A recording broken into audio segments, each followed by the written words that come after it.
Hola chicos, hoy estudiaremos tabla periódica. ¿Cómo está organizada la tabla periódica? Inicialmente podemos decir que los elementos en la tabla periódica se encuentran organizados en grupos y en periodos. Inicialmente, ¿cuáles son los grupos? Bueno, los grupos son las filas verticales, o sea, las columnas que encontramos en la tabla periódica, que en esta tabla periódica, bueno, y en todas, son 18. 18. 1, 2, 3, 4, 5, 6, 7, 8, 9, 10, 11, 12, 13, 14, 15, 16, 17, 18. Entonces encontramos inicialmente los elementos ubicados en unos grupos o filas verticales o columnas.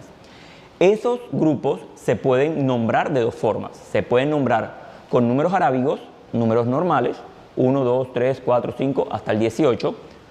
O podemos también nombrarlos con números romanos, pero en este caso, si utilizamos números romanos, entonces tendríamos que especificar a qué familia pertenece ese grupo. Entonces vendríamos ahorita más adelante a hablar de lo de las familias. Bien, entonces encontramos inicialmente 18 columnas o grupos en la tabla periódica. Los grupos en la tabla periódica, como les dije, podemos nombrarlos de dos formas. Podemos nombrarlos como con números arábigos o podemos nombrarlos con números romanos. Dependiendo si vamos a utilizar números romanos, entonces tendríamos que mencionar la familia de ese grupo a la cual pertenece ese grupo. Entonces, ¿qué es eso de familia? Bueno, nosotros encontramos en la tabla periódica algunas familias, por ejemplo, los elementos representativos o familia A, elemento de transición, familia B, y las tierras raras, ¿bien? Donde hace parte de los actínidos y los lantánidos.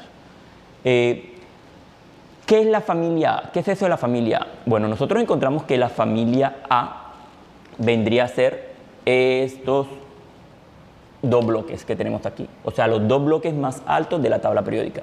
Encontramos este bloque y este bloque. Que en términos de grupos, ¿verdad? Vendría a ser el 1, el 2, el 13, 14, 15, 16, 17, 18. ¿Ok? Estos elementos reciben el nombre de representativos porque fueron los elementos que en su momento, ¿verdad? Con los cuales más se trabajaba, los que más se conocían inicialmente. Estos elementos representativos, dependiendo si nosotros nombramos el grupo con números romanos, debemos colocar la letra de la familia a la que pertenece. Por ejemplo, grupo 1A, grupo 2A, nos saltamos, grupo 3A, grupo 4A, 5A, 6A, 7A y 8A. Bien, entonces nosotros vamos a encontrar en cada grupo unos elementos propios de ellos. Entonces, en el grupo 1A encontramos el hidrógeno, litio, sodio, potasio, rubidio, cesio y francio. Este primer grupo recibe el nombre de elementos alcalinos. El grupo número 2, al cual pertenece berilio, magnesio, calcio, estroncio, bario, radio, entonces recibe el nombre de elementos alcalino-térreos. Bien, vamos al grupo 3A. Entonces el grupo 3A formado por boro, aluminio, galio, indio y talio. Recuerden que el grupo 3A también recibe la denominación de grupo 13 o la numeración de 13. Este grupo 13 recibe el nombre de elementos térreos. Entonces encontramos elementos alcalinos, alcalino-térreos y elementos térreos. Entonces ya encontramos en el grupo 4A o 14 encontramos la familia del carbono o elementos carbonoides o carbonoideos.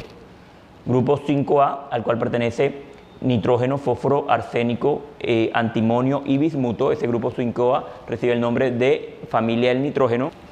Grupo 6A, oxígeno, azufre, selenio, telurio y polonio, recibe el nombre de anfígenos o familia del oxígeno. Grupo 7A, flúor, cloro, bromo, yodo y astato, recibe el nombre de halógenos. Y el grupo 8A, que es el grupo de todos los gases nobles. Bien, recibe entonces ese nombre, gases nobles. Bien, entonces así encontramos que la tabla periódica está formada inicialmente por grupos, periodos, pero a su vez también encontramos familias. Estas familias pueden ser familia A, que vendría a ser los bloques altos, que anteriormente habíamos descrito, y encontramos los elementos de la familia B o elementos de transición. Estos elementos de transición o familia B se encuentran en el centro de la tabla periódica, en el bloque medio de la tabla periódica, y allí encontramos elementos también muy comunes para nosotros, ¿verdad? Como el hierro, como el cobre, como el zinc, como la plata, como el oro, como el platino, el mercurio, que es el único metal que a temperatura ambiente es líquido. Encontramos también acá el titanio, el vanadio, el manganeso, ¿bien? Y otros muchos elementos, ¿verdad?, que son muy importantes en nuestra vida diaria. Estos elementos de transición, los grupos que los forman a ellos no reciben nombres así como los de la familia A, por ejemplo, alcalinos, alcalino térreo, sino que ya entonces se nombrarían según las familias del elemento que lo inicia. Familia del escandio, del titanio, familia del vanadio, del cromo, del manganeso, del hierro, del cobalto, del níquel, familia del cobre, familia del zinc. ¿Ok?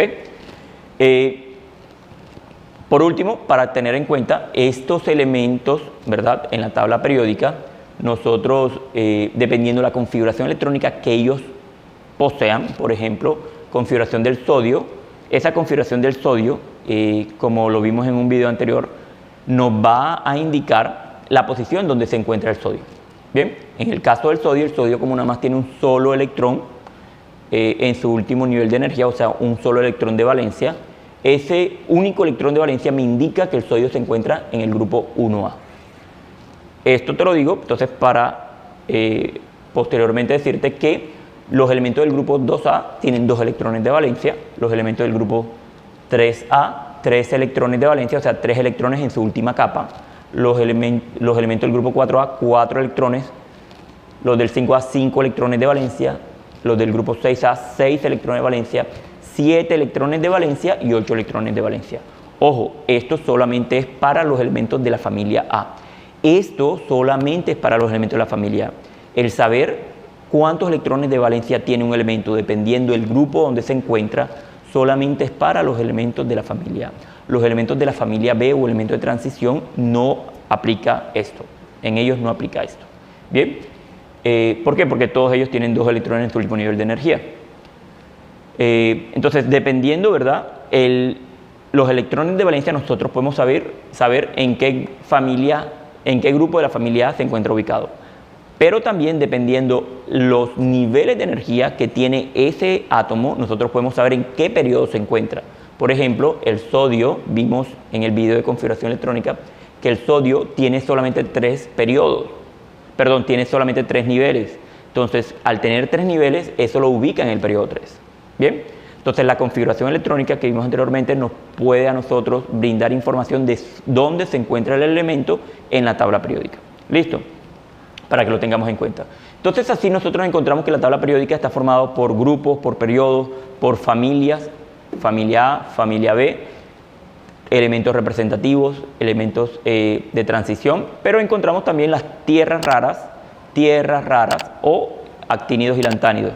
Ese grupo que también recibe el nombre de elementos de transición interna. Estos elementos, ¿verdad?, los miraremos en un posterior video. Espero que haya sido de mucha ayuda